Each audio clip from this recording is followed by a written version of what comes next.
안녕하세요. 재미있는 다문화 이야기, 다문화 아카데미 원장 이현정입니다. 오늘은 동화 이야기는 다문화의 결과물이다 라는 말씀을 드리겠습니다. 어릴 때 반드시 읽어야 되는 필수 동화 이야기. 특히 이제 여자아이들 같은 경우에는 공주와 왕자가 만나는 동화는 평생 잊지 못할 그런 마음속 로망으로 자리 잡아 버리잖아요. 그래서 결혼할 때도 백마탄 왕자님이 어디 안 계시나 이런 생각을 할 정도로 진짜 나타나 주길 바라는 그런 마음은 예나 지금이나 마찬가지고 애나 어른이나 마찬가지예요. 동상을 통틀어서 공주와 왕자가 없으면 이거 무슨 재미로 어린 시절을 보냈을까 이런 생각이 들 정도입니다. 그런데 그 내용이 어쩜 이렇게 똑같을까? 이거 굉장히 놀랐거든요. 하기야 뭐 지금의 대중예술이나 대중문화 이런 것들 보면은 영화나 뮤지컬 등으로 많이 각색돼서 나오기는 하는데 이런 사랑 이야기, 공주와 왕자 이야기 없으면 이거 맥 빠져서 어디 보겠습니까? 거기에 공주 같은 여자, 왕자님 같은 그런 남자 주인공이 항상 시대와 장소에 따라서 달리 표현될 뿐이지 내막은 거의 비슷하잖아요. 자, 그러면 동화 속으로 들어가 보겠습니다. 먼저 신데렐라 공주 이야기예요. 신데렐라가 이제 새엄마 못돼 먹은 그런 이복 언니들 등살에 뭐 집에서 일만 하고 착하게 살아가는데 뭐 어떤 왕자님이 파티를 열어서 신부감을 선택하겠다는 소문이 돌자 뭐 다들 치장하고 나서잖아요.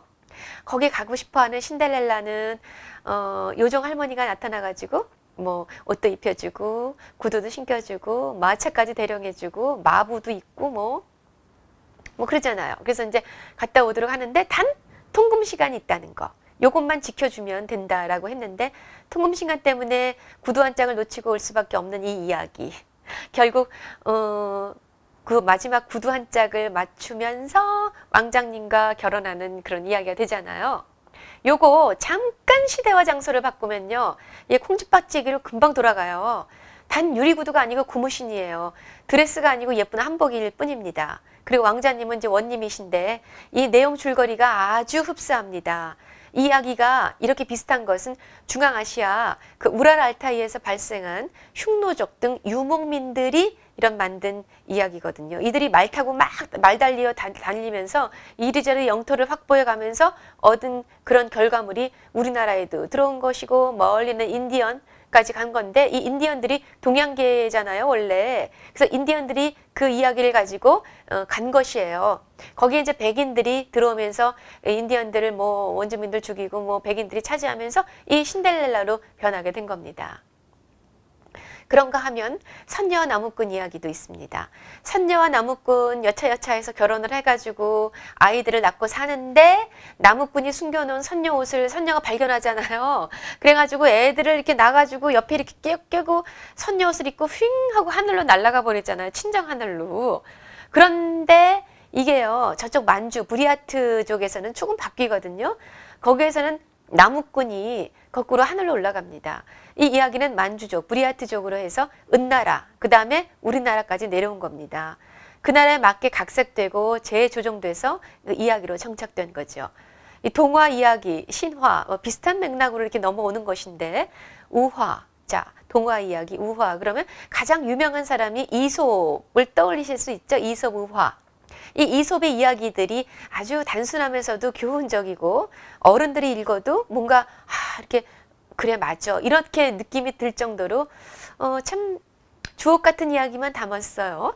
이렇게 권선징악의 이야기들이 많은데 그리고 또 세계적으로도 유명하고 그런데 이 이야기들의 대부분이 인도의 이야기에서 대거 그 근원을 찾을 수가 있습니다. 인도는 이 종교만도 수백 수천 가지의 종교를 가지고 있고 그 종교 각 종교마다 각종 신화와 이야기거리들을 또 수천 개, 수만 개, 수억 개 무궁무진하게 갖춘 곳이 바로 인도거든요. 특히 우리나라의 삼국시대 때 들어온 불교만 봐도 인도 땅에서의 이야기는 엄청나게 들어오거든요. 거기에서 많이 각색돼서 이제 유럽으로 넘어간 건데 이런 그 이야기의 보물덩어리라고 할 수 있는 것 중에 하나가 또 하나 아라비안 나이트가 있습니다. 이 아라비안 나이트는 중앙아시아, 지금의 뭐 중동 지역에서 발생해가지고 이집트로 가서 또 한번 눈덩이처럼 막 이야기가 막 부풀려지거든요. 그리고 정말 이야기의 나라, 이야기의 보물단지 인도로 가가지고 인도에서 더 눈덩이처럼 부풀어가지고 이 아라비안 나이트가 그렇게 풍성한 이야기거리가 된 것입니다. 이 유럽 사람들이 식민지 개척을 한다고 해가지고 남의 땅을 점령하면서 여러 문화재를 훔쳐가잖아요. 이야기 역시도 많이 가져갑니다.